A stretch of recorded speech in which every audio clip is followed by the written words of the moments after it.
안녕하세요. 어,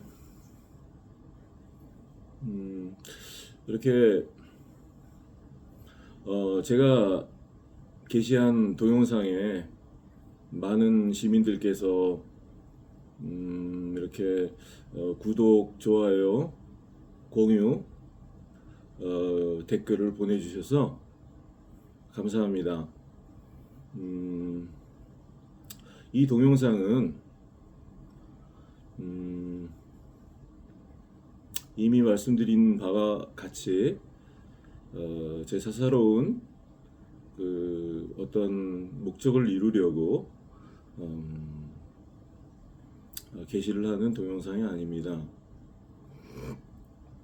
저는 제 개인적인 시간과 그 소요되는 그런 여러 가지 음, 그런 대가를 생각할 때 음, 이런 일들에 시간을 소요하고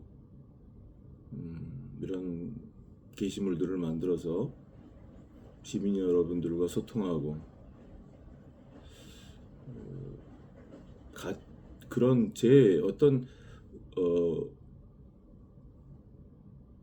어떤 사사로운 어떤 목적을 이루는 그런 것으로는 가치가 없다고 생각합니다.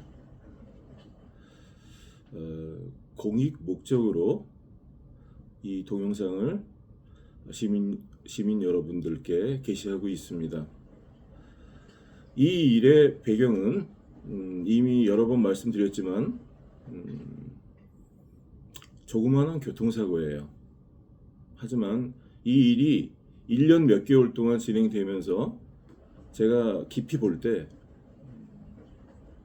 단순한 교통사고 사기꾼들의 문제가 아닙니다. 그래서 제가 이 동영상에 교통사고 사기꾼들 뭐 비난하는 말이나 이런 것이 뭐 거의 없어요. 이거는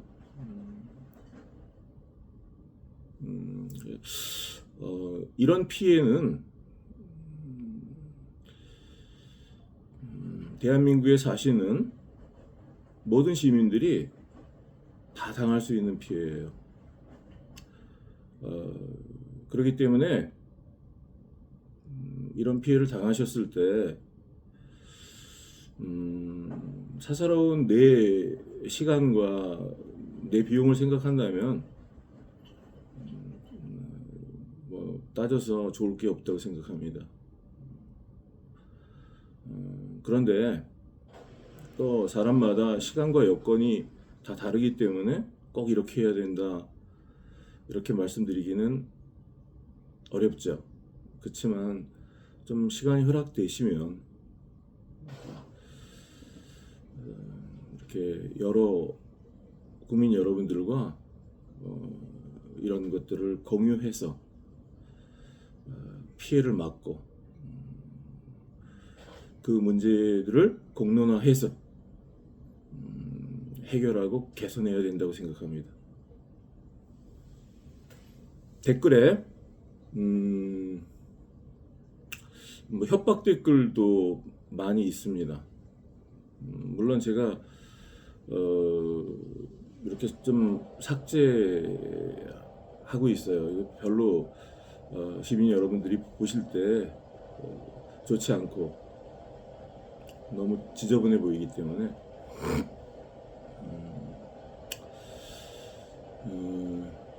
이 일에 이렇게 게시하고 그러게 되면 이 일의 결국은 쇠고랑이다 이런 말을 또 올렸어요. 그 말을 올리신 분들이 그쪽 통영경찰서 경찰들이 아닌가 싶습니다. 각성하십시오.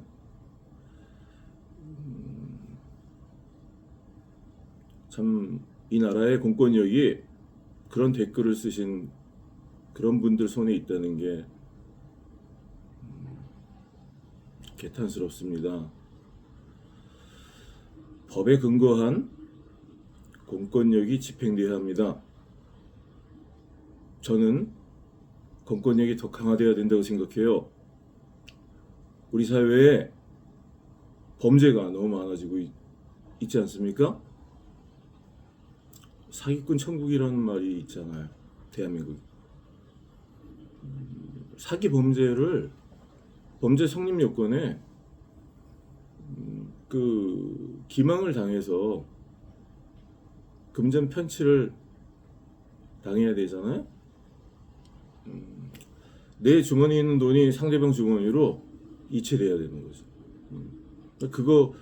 그것만으로도 부족해요. 상대방이 거짓말을 해서 이렇게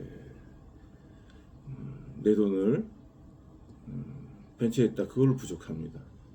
기망은 속아야 되는 거죠. 속아서. 또 상대방이 불법 이득의 고의적인 목적이 입증이 되어야 되는 거예요. 상당히 어렵죠. 그 입증하기가. 그 마음에 있는 그 사람의 범죄의 동기를 입증해야 되는데 그 상대방이 그 사기를 친 범인이 나는 처음부터 고의가 없었다. 처음에 이렇게 거짓말을 하고 그런 건 좀 있는데 근데 나는 잘 해보려고 했다. 근데 하다가 보니까 안 돼서 지금 돈이 없다. 뭐 이렇게 고의적으로 다른 사람의 금전을 편취할 불법 이익의 목적이 없었다고 주장하고 수사기관에서 뭐 그렇게 눈을 감아준다면 사기죄 법적 구성 요건에 충족할 수가 없어요. 다 범죄 성립이 되지 않습니다. 입건할 수 없고 아무리 피해를 당해도 근데 우리가 보면 알잖아요. 그 법은 어떤 상식 위에 있는 거죠. 상식의 기초 위에 있는 거죠. 우리가 보면 알지 않습니까? 많은 주택들을 이렇게 갭 투자해갖고 많은 사람들한테 전세 보증금을 받아가지고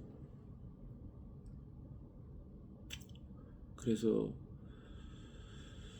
그 돈을 가로채고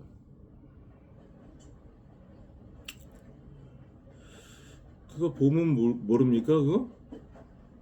그거 단속 의지가 있다면 그거 못 잡습니까?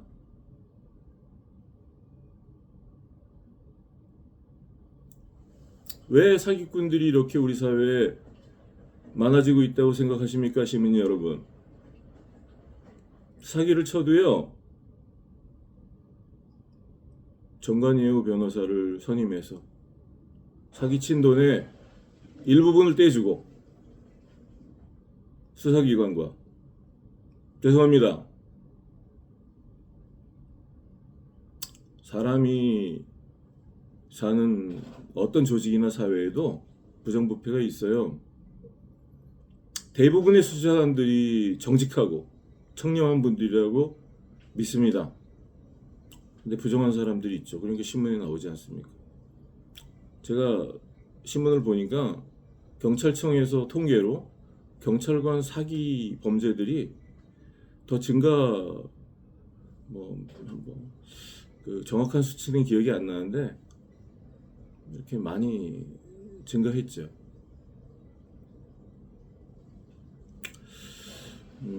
우리 사회가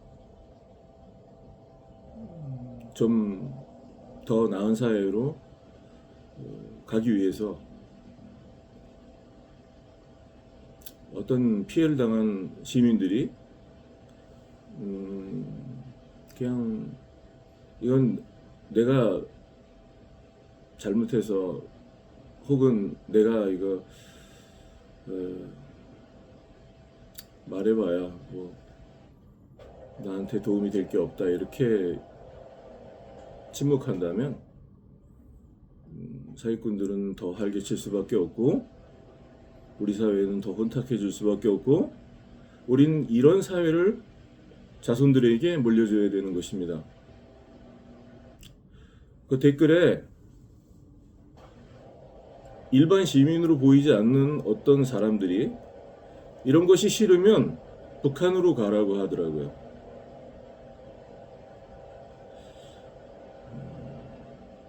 이 나라는 그렇게 북한으로 가라고 하시는 그런 권력을 갖고 있는 아주 조그마한 권력을 갖고 있는 그런 부패한 공무원들의 나라가 아니에요. 대한민국 헌법 1조에 대한민국은 국민으로부터 권력이 나온다고 돼 있습니다.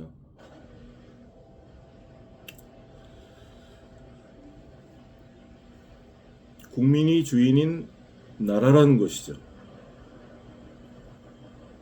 또 공무원은 국민에 대한 봉사자라고 했어요. 헌법에. 본분을 잊지 마시기 바랍니다. 공무원 여러분, 정말 우리 국민들이 부탁드립니다. 여러분들이 부패하면 이 나라는 망하는 거예요.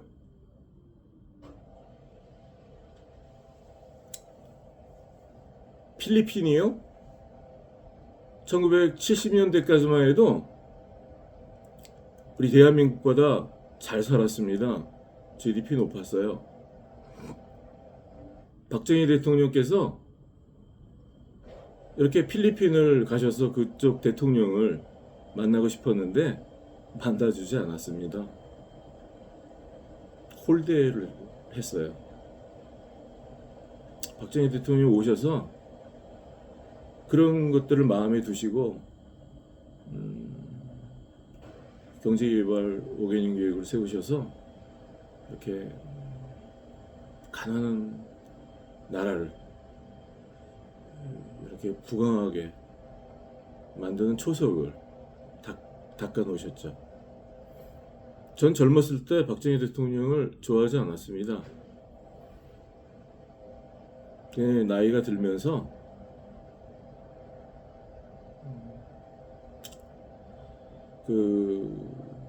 어떤 우리나라를 인도하셨던 그런 여러 대통령들의 장단점을 이렇게 보면서 그분을 또 정치적으로 독재자라는 그런 오명이 있지만 그래도 그 가난한 나라를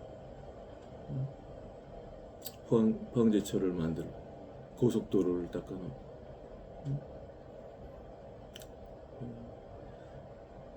새마을 운동으로 농촌을 계몽하고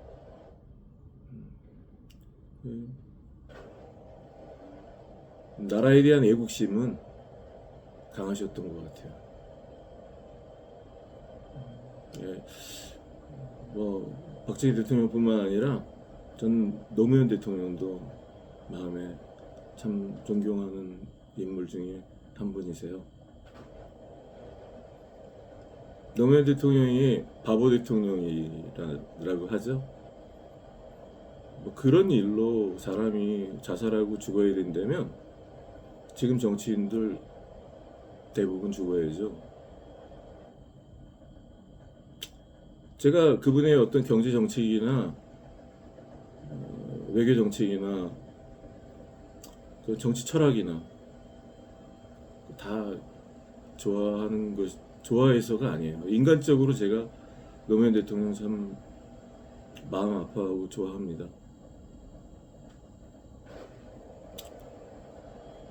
자기 가정의 일에 또 그런 어떤 실수에 그렇게 그게 꼭 좋은 선택이 아니죠. 그래도 목숨을 걸고 그 사람이 어떤 행동을 할 때 평소에 자기 자신이 내가 어떤 일이 있을 때 이렇게 깨끗이 해결하겠다 그런 다짐들이 있죠. 그것이 행동으로 표출되는 거죠. 마음 아픈 일이지만 검찰에 이렇게 수사를 받는 과정 가운데에서 모멸감을 느끼셨고 이렇게 그래요. 어떤 책임을 진다는 거, 어떤 책임감이 없는 그런 지도자는 그거는 지도자 자격이 없다고 생각합니다. 그래도 자기 목숨을 걸었잖아요. 제가 한 인간 대 인간으로 높이 평가합니다. 잘못이 있을 때 내가 그렇게 죽겠다는 각오로 그 자리에 가야 된다고 생각해요. 박정희 대통령이 살아계실 때 이런 소식을 접하셨다면 아마 가만히 안 계셨을 거예요.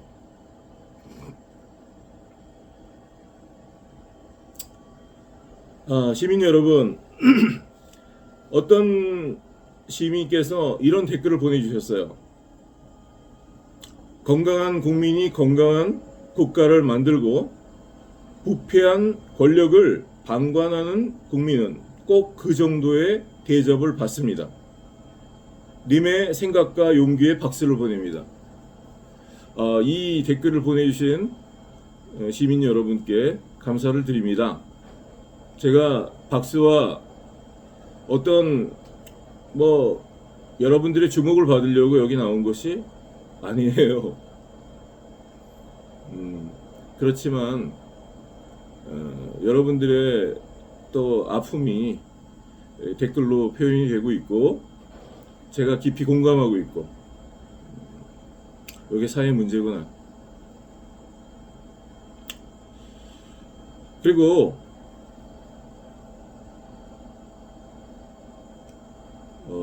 저희 집에 누가 겁탈을 당했다고 그런 허무맹랑한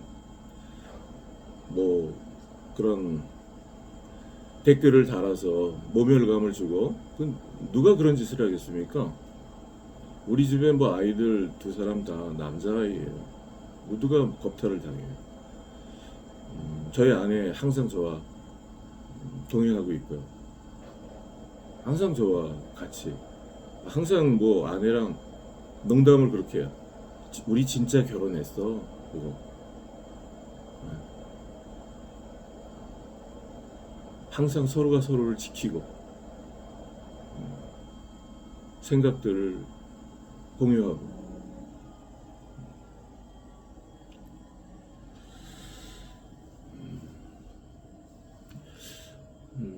제가 어제 게시한 동영상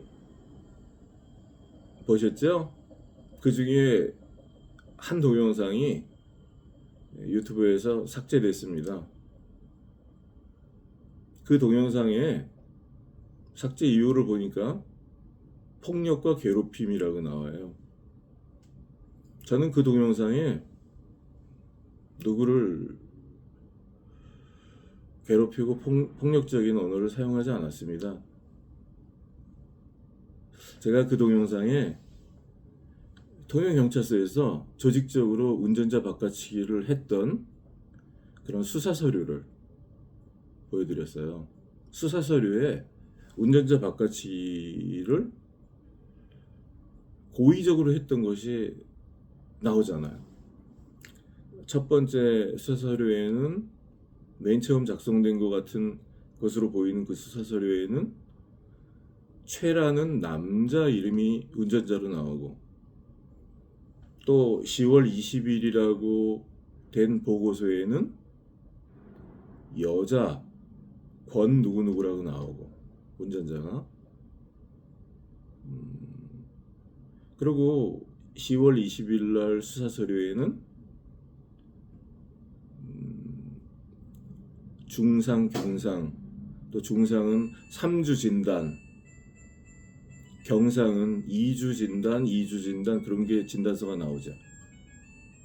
근데 11월 하순에 가서 진단서를 제출했거든요. 그러니까 그거 진단서를 제출해야지 몇 주 진단이 나온 걸 알잖아요. 그게 어떻게 11월 말에 제출한 것이 11월 중순 이후에 제출한 게 어떻게 10월 22일 날 기록될 수 있겠습니까? 그거는 나중에 만든 허위 공문서예요. 그래서 내가 어제 그거를 이름 다 가리고 동영상을 찍어서 또 우리 녹취록 운전자 바꿔치기를 11월 22일 날 제가 통영경찰서 조사과에 갔을 때 그 조사관이 뭐를 근거로 운전자 바꿔치기를 내가 주장하는가 여러 번 이렇게 물어봤었어요. 그래서 내가 이렇게 한 가지 한 가지 따졌습니다. 그랬더니 나중에 제가 단도직입적으로 물어봤어요. 운전자 바꿔치기 상대방에서 부인합니까? 그랬어요. 부인하지 않습니다. 그랬습니다. 그래서 내가 그 녹취록을 이렇게 카메라에 담았지 않습니까? 그럼 뭐 누구를 제가 괴롭히고 폭력을 썼어요. 사실을 말씀드린 거죠. 그리고 댓글에도 그 조사관 비난하지 말아주시기 바랍니다. 저도 마음이 어쩔 때 상할 때가 많았어요. 그렇지만 가능하면 그 말단 조사관을 비난하고 싶지 않습니다. 제가 이렇게 볼 때 말단 조사관 짓이 아니에요. 제 나이 또래 된 그런 그 조직 안에 정말 그런 일들을 통해서 이득을 보는 그런 지위에 있는 사람들이 지시해서 하는 일이죠. 그 지시에 잘 순종하는 사람 진급이 잘 되겠죠. 꽃마차를 타고 가겠죠.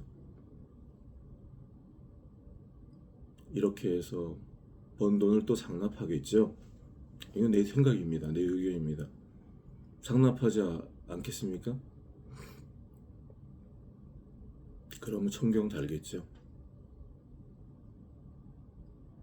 우리나라가 이렇게 돼서 되겠습니까?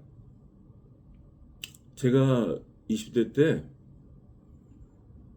전두환 대통령 비난을 많이 하는 그런 학교 선배들 참 멋있어 보였어요. 지금 신문에 많이 나오는 그 임종석 씨 그런 사람들 우리 비슷한 세대의 학생운동을 했던 그런 사람들이에요.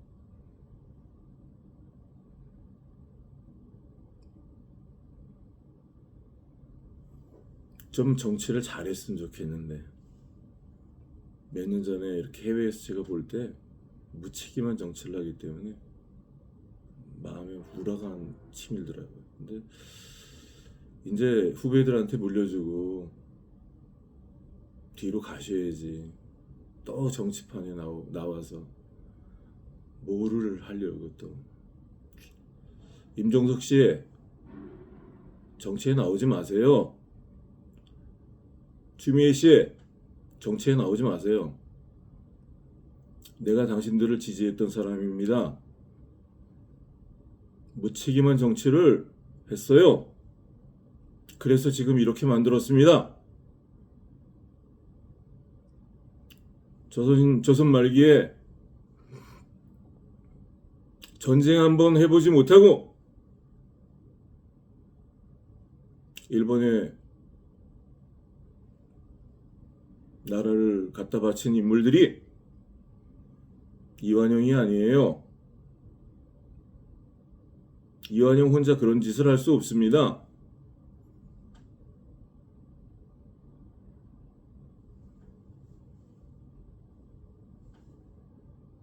화폐를 남발해서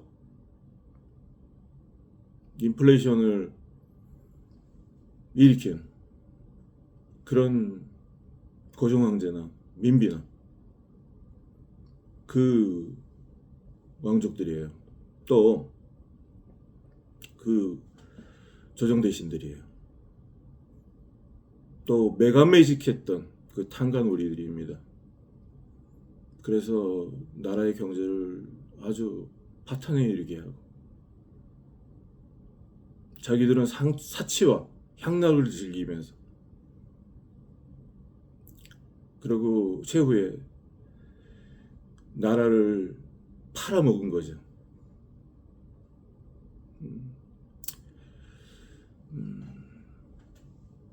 공직사회가 부패하면 나라는 망하는 것입니다. 필리핀도 아주 부패한 나라예요. 대한민국을 그렇게 만드실 작정이에요? 586 세대는 물러가야 합니다. 후배들한테 맡기고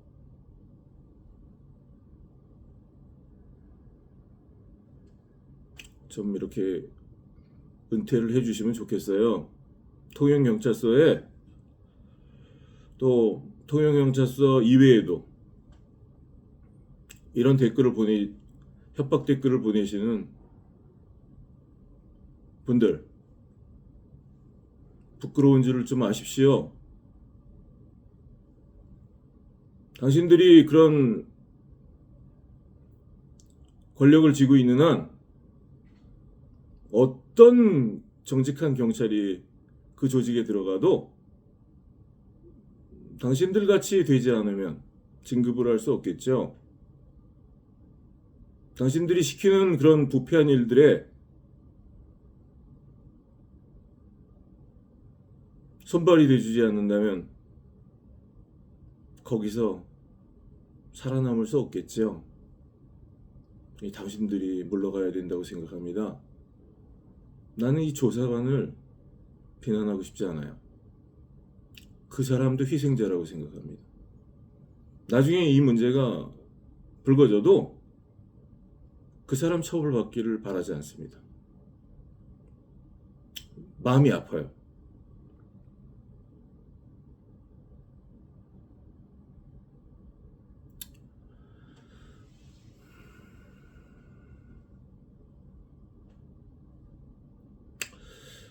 제가 본론을 하나도 말하지 못하고 이렇게 시간이 길어져서 마치는 시간이 됐어요. 제가 어떤 원고를 써서 좀 이렇게 핵심적인 것만 말씀드리면 좋겠는데 시간도 있고 제가 시간도 부족하고 그래서 그냥 제 마음에 있는 것들을 그냥 소통하는 식으로 이렇게 하고 있습니다. 자, 한 2분 정도만 제가 준비한 서류를 잠깐 이렇게 보여드리고 마치도록 하겠습니다.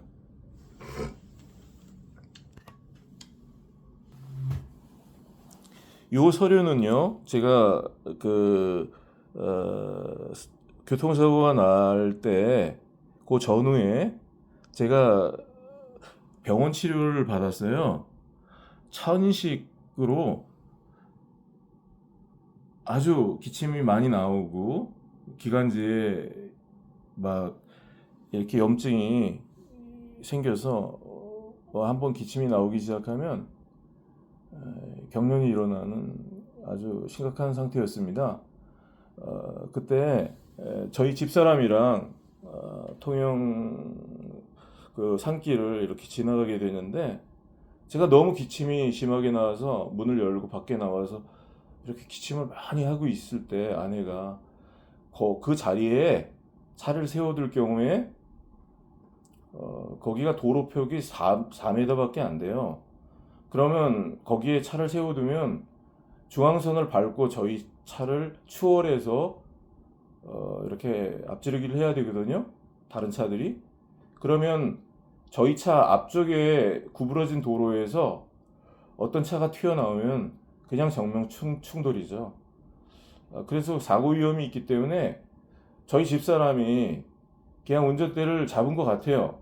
그래서 좀 넓은 자리에 가서 차를 세워놓고 저가 약도 먹고 좀 이렇게 안정을 취하도록 하려고 아내가 이렇게 살살 운전을 했는데 저도 이제 그때까지 잘 몰랐는데요. 저희 아내는 외국에서 면허를 획득해서 왔습니다. 180개국에서 면허를 쓸 수 있어요. 미국, 캐나다, 뭐 일본 다 쓸 수 있어요. 중국. 그런데 저희는 이제 모르죠. 저도 해외 생활을 오래 했기 때문에 제가 이제 아내가 오기 전에 먼저 국내에 들어왔거든요. 그래서 가능하면 좀 다른 나라에 가 쓸 수 있는 면허를 좀 이렇게 면허를 획득해서 오라고 해서 면허를 이렇게 획득해서 왔어요. 외국에서 180국에 쓸 수 있다고. 그래서 저는 뭐 그런 줄 알았죠. 아내가 이제 운전은 평소 안 하고 내가 하기 때문에 한 번도 이제 아내가 평소에 운전을 안 하거든요. 한국 지리도 모르고. 제가 이제 살살 운전을 하는데 그날이 이제 마침 산길에서 그런 일이 생겨서 아내가 그 주차할 수 있는 공간을 찾아서 운전을 할 때 한번 잠깐 한 거예요. 잠깐. 그런데 나중에 사고가 난 다음에 그때도 몰랐고 23년에 거의 그냥 한 뭐 10개월 가까이 돼갖고 아내도 잊고 있고 저는 또 아내가 걱정할까봐 이런 것들을 말하지 않죠. 한국의 지저분한 이런 것들을.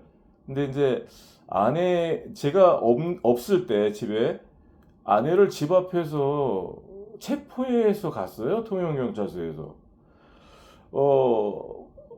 아내가 무슨 나중에 알고 보니까 뭐 치상죄, 손괴죄라고 그러는데 그 말이 안 되죠. 제가 이런 것들을 서류를 앞으로도 보여드리겠습니다. 사람이 구급조치가 필요하고 그럴 때 운전할 수 있죠. 외국에서 갖고 온 면허도 있고 또 우리가 몰랐고 또 거기 세워둬서 사고가 나면 어떻게 하겠습니까? 그런 상황에서. 근데 나중에 알고 보니까 체포된 다음에 그래요. 아내가 무면허 라고.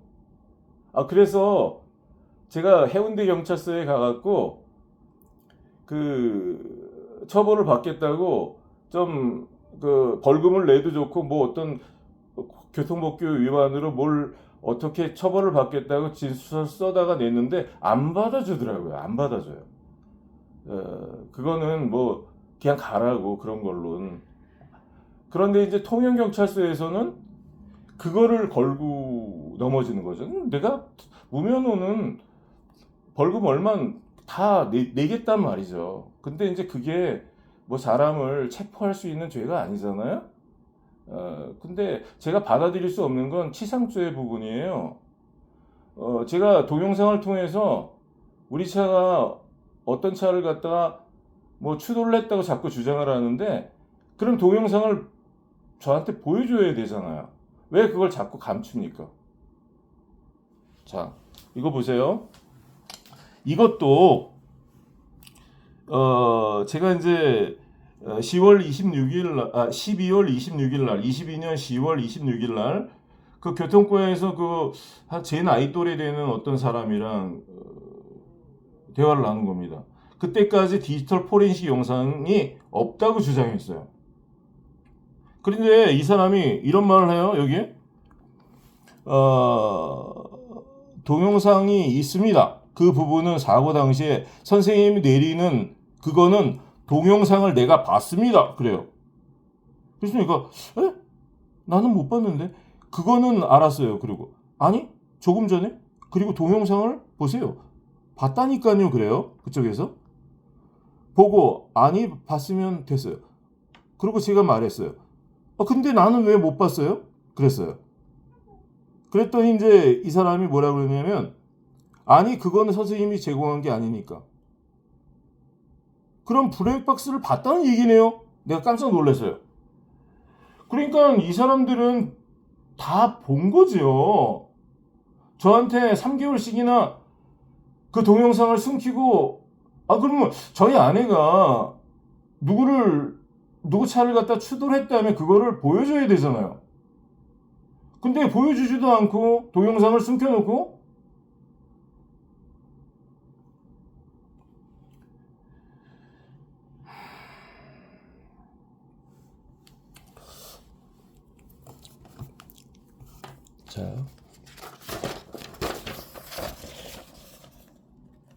자, 이름 가리겠습니다.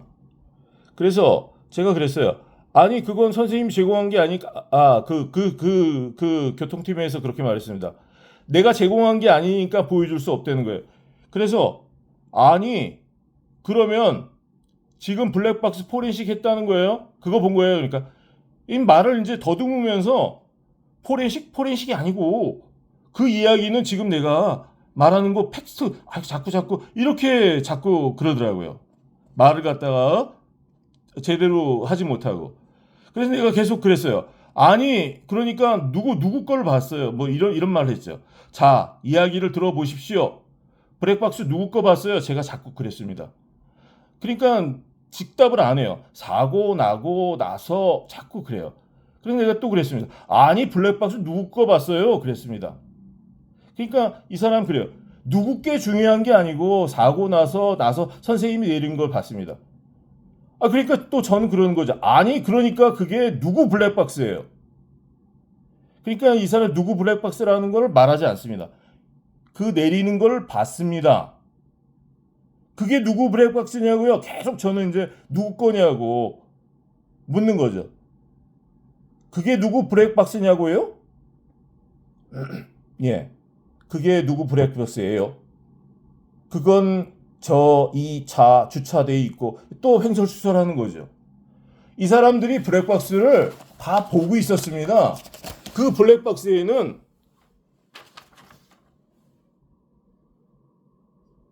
제 아내가 만약에 어떤 차를 추돌해 갖고 그 차가 손괴가 되고 그 차에 타고 있던 사람들이 정말 치상을 입었다면 그걸 떳떳하게 공개했겠죠. 그거 3개월 동안 그걸 공개 안 하고 치상죄를 씌웠겠습니까? 그리고 나서 휴대폰 영상을 꺼내서 조작 영상을 보여주면서 우리 차가 서 있다가 갑자기 급발진해가지고 어떻게 뭐 그런 조작 영상을 만들어서 그래서 그냥 제가 증거 은닉 위변조 조작된 수사 자료를 수사에 사용했다고 했던 거죠. 그래서 그걸 갖다가 구두로 말했더니 수사과에서 고소고발을 하고 그 진정하고 그러라고 잘 써오라 그래갖고 써다가 갖다 드렸는데 그거는 조사하지 않고 그거를 제가 뭐 무고죄를 저질렀다고 그걸로 저를 무고죄로 고소할 수 있습니까?